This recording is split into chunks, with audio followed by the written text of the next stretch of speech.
नमस्कार। आज हम वित्तीय लेखांकन के अंतर्गत नाम और जमा करने के नियम, डेबिट एंड क्रेडिट के नियमों को हम जानेंगे। हम यह जानते हैं कि जो हमारे व्यक्ति व्यवहार होते हैं उन व्यवहारों को हम लेखा पुस्तकों में लिखते हैं, यही हमारा लेखांकन है। तो सबसे पहले हमारी जो पुस्तक है वो है जनरल, जिसे हम रोज नामचा कहते हैं। इसे डेली बुक भी कहा जाता है। इसे हम द बुक्स ओरिजिनल एंट्री भी कहा जाता है और इसे हम first entry books of first entry इसे हम कहते हैं। तो अनेक नाम है। रोज नामचा मतलब रोज लिखने वाली पुस्तक या जनरल। इसमें हमें लेखा करने के, जनरल करने के, डेबिट क्रेडिट के नियमों को हमने यहाँ पर लिखा है। हम देखें पहले परंपरागत ट्रेडिशनल और हमारे आधुनिक मॉडर्न, इन को दो भागों में हमने लिखा है। बेसिक नियम हमारे यही हैं और इन नियमों के आधार पर ही हम क्या करते हैं, जनरल में प्रविष्टियां करते हैं। तो हम सबसे पहले देखें कि हमारी क्या प्रोसेस होगी। सबसे पहले हम ज्ञात करेंगे खाते ज्ञात करना, फाइंड आउट द अकाउंट। हमें खाते ज्ञात करने हैं। दूसरा है हमारा find out the kinds of account, खातों के प्रकार ज्ञात करना है। फिर हमें अप्लाई द रूल्स, हमें रूल्स को फॉलो करना है, अप्लाई करना है। ये हमारे तीन प्रोसेस हैं। अब हम देखें खाते हमारे कितने प्रकार के हैं। पहला कौन सा खाता हमारा, व्यक्तिगत खाता। व्यक्तिगत खाता जिसे हम पर्सनल अकाउंट बोलते हैं। फिर है हमारा वास्तविक खाता, रियल अकाउंट। और फिर है हमारा नाम मात्र के खाते, नाम मात्र खाता। ये खातों के हमारे तीन प्रकार हैं। नियम हमारा जो है जनरल के नियम है, डेबिट क्रेडिट के नियम है। Debit the receiver, personal account में प्राप्तकर्ता को या पाने वाले को डेबिट कीजिए। फिर है क्रेडिट द गिवर, देने वाले को क्रेडिट कीजिए, जमा कीजिए। फिर है हमारा रियल अकाउंट, वास्तविक खाता। इसके नियम है हमारे डेबिट के। डेबिट व्हाट कम्स इन, आने वाली संपत्ति या वस्तु को डेबिट कीजिए। क्रेडिट व्हाट गोज आउट, जाने वाली संपत्ति या वस्तु को क्रेडिट कीजिए।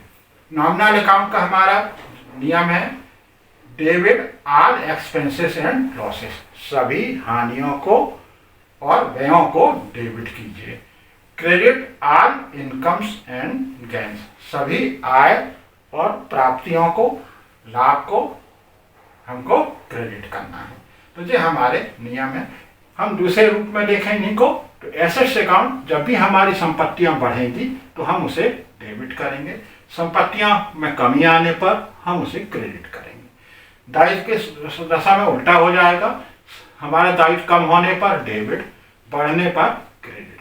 कैपिटल अकाउंट जो कि पर्सनल अकाउंट ही है, प्रतिनिधि खाता है, तो उसमें हमारा पूंजी बढ़ने पर क्रेडिट और कम होने पर डेबिट। रेवेन्यू अकाउंट, आगमगत खाते, कम होने पर डेबिट, बढ़ने पर credit. Expenses and losses account, बढ़ने पर डेबिट, घटने पर क्रेडिट। ये हमारे नियम हैं। अब हम इनको व्यवहारिक रूप से कुछ उदाहरण के द्वारा इन नियमों को समझेंगे। जैसे सबसे पहले मान लो हम लेते हैं राम को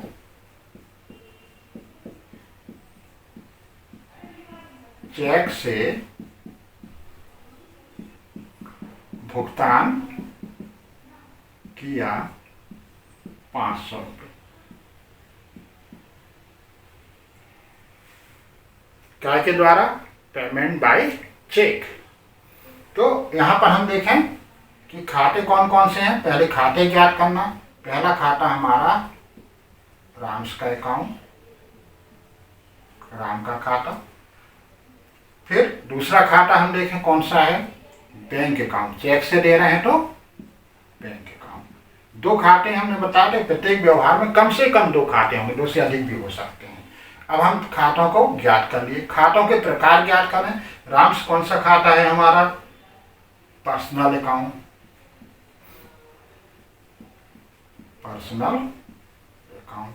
बैंक कौन सा खाता है, बैंक भी हमारा पर्सनल अकाउंट है। किसी भी संस्था का नाम, वो भी हमारा पर्सनल अकाउंट है। दोनों हमारे पर्सनल अकाउंट है। अब हम नियमों को देखें। डेबिट द रिसीवर, तो राम क्या है हमारा, राम प्राप्त करता है, तो राम क्या होगा, डेबिट होगा। और बैंक भुगतान करने वाला है, बैंक देने वाला है, तो बैंक क्या होगा, क्रेडिट होगा। हम इसे ऐसे भी लिख सकते हैं, जो हम जनरल एंट्री करेंगे फॉर्मेट में, Ram's account debit to bank account. Journal के फॉर्मेट में हम आगे करेंगे, अभी तो हम सिर्फ डेबिट और क्रेडिट को समझ रहे हैं। तो ये हमारा, फिर अगला उदाहरण हम लेते हैं। अभी इस उदाहरण में दोनों हमारे कौन से खाते थे, व्यक्तिगत खाते थे। लेकिन किसी व्यवहार में कोई भी खाते, दो खाते या दो से अधिक खाते हो सकते हैं। जैसे हमने मोहन को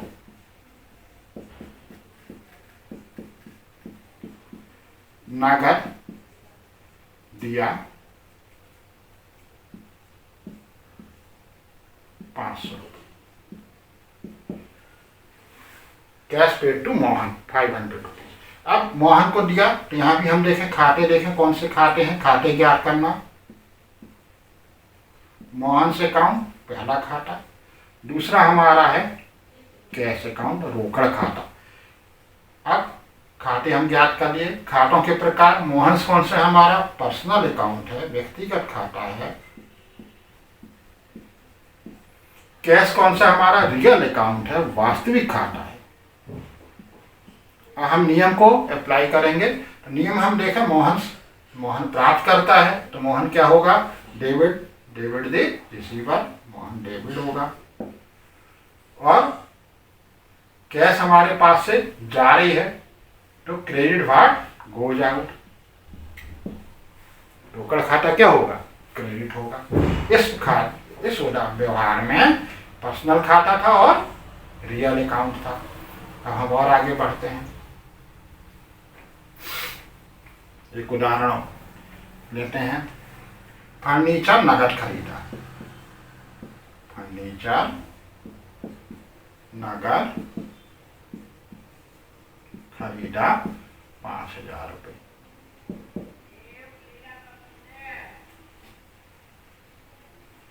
तो फर्नीचर को कैश में खरीदा है। कौन कौन से खाते हमारे पास, खाते पहले फर्नीचर अकाउंट, दूसरा हमारा कैश अकाउंट।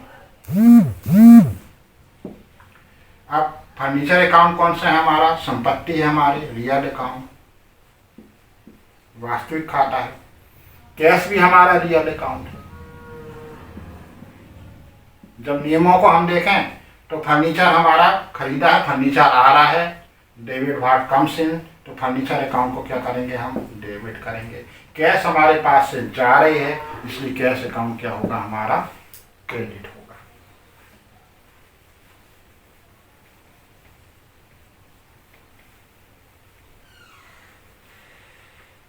अगला हम लेते हैं, व्यापार प्रारंभ किया, कैसे, रोकड़ से, मान लो 20,000 रुपये से व्यापार प्रारंभ किया। तो हम यहाँ देखें, एक है हमारा कैश अकाउंट, रोकड़ खाता, व्यापार में रोकड़ आ रही है। दूसरा हमारा व्यापार प्रारंभ करते समय पूंजी लगाई जाए, पैसे लगाए जाए, संपत्ति लगाई जाए, कुछ भी लगाया जाए, उसको सबको हम क्या कहते हैं, उसको हम कहते हैं पूंजी खाता, कैपिटल अकाउंट। तो दूसरा खाता कौन सा होगा हमारा, कैपिटल अकाउंट, पूंजी खाता। जो हमारा जो लिखा हमने कैपिटल अकाउंट, यदि कम हो रही है तो माइनस, और बढ़ रही है व्यापार में तो प्लस, मतलब क्रेडिट। तो हम देखें यहाँ व्यापार में कैश आ रहा है, कैश कौन सा अकाउंट है हमारा, रियल अकाउंट। कैपिटल अकाउंट कौन सा हमारा, पर्सनल अकाउंट है।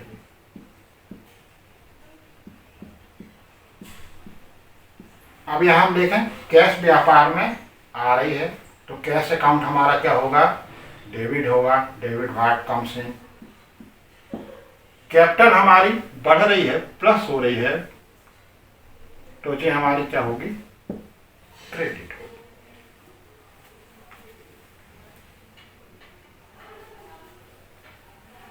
अब अब हम अभी तक तो हमने देखा कि व्यवहार में कितने खाते थे, 2 खाते थे। अब हम ऐसा उदाहरण लेते हैं जो व्यवहार में 2 से अधिक खाते हैं। जैसे हम देखें,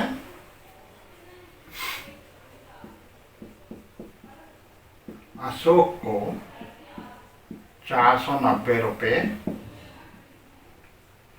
भुगतान किया या दिया,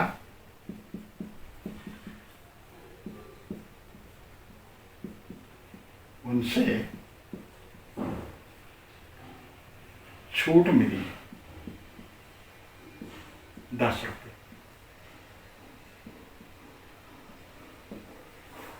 अशोक को पेमेंट किया गया 490 रुपये, छूट कितनी मिली, 10 रुपये। अब इसमें हम देखें 3 खाते हैं, ठीक है। 490 रुपये हमने भुगतान किया है अशोक को, अशोक प्राप्त करता है, तो एक खाता हो गया हमारा अशोक। दूसरा खाता हमारा है कैश अकाउंट, और तीसरा है डिस्काउंट। 3 खाते हैं। अशोक कौन सा है हमारा, पर्सनल अकाउंट है। कैश क्या है हमारा, रियल अकाउंट है। और डिस्काउंट क्या है हमारा, नॉमिनल अकाउंट।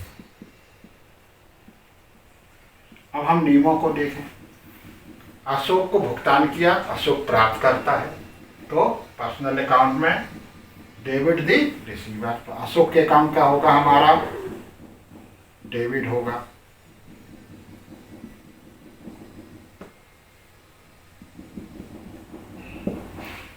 कैश हमारे पास से जा रही है, रियल अकाउंट है, क्रेडिट हो जाओ, कैश अकाउंट क्या होगा हमारा, क्रेडिट होगा। और इसी प्रकार हम देखें, डिस्काउंट हमको छूट मिल रही है, रिसीव कर रहे हैं हम डिस्काउंट को, जो हमारा एक गेंस है, इनकम गेंस हमारा प्राप्ति के रूप में है, तो हम इसको क्या करेंगे, इसको भी क्रेडिट करेंगे, तो डिस्काउंट होगा। यहाँ हमारा 490 रुपये आएगा, अशोक कैश में 490 रुपये आएगा, कैश में कितनी मिल रही है, 490। 10 रुपये हमको डिस्काउंट मिल गया, 500 रुपये अशोक के खाते में जाएगा। डेबिट क्रेडिट का टोटल बराबर होगा।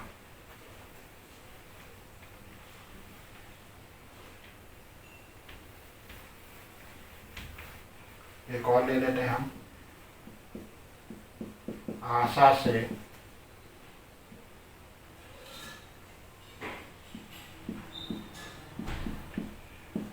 690 रुपये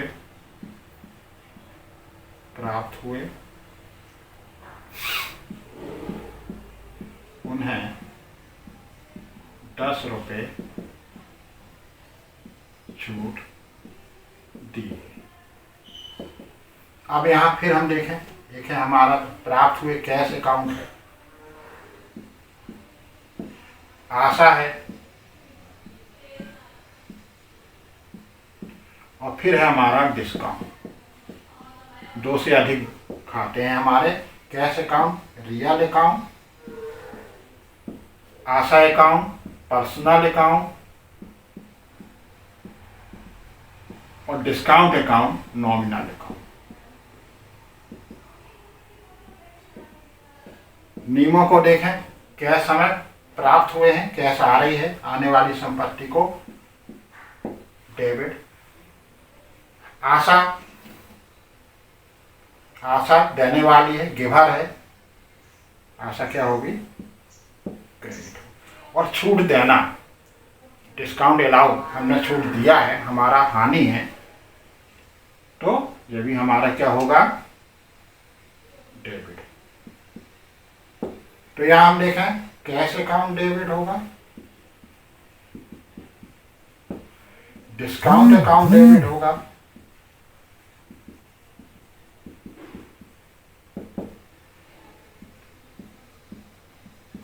और 2 आशा अकाउंट। आशा का अकाउंट क्रेडिट होगा। तो हम इन विभिन्न प्रकार के व्यवहारों के द्वारा डेबिट और क्रेडिट के नियमों को हमने जाना है।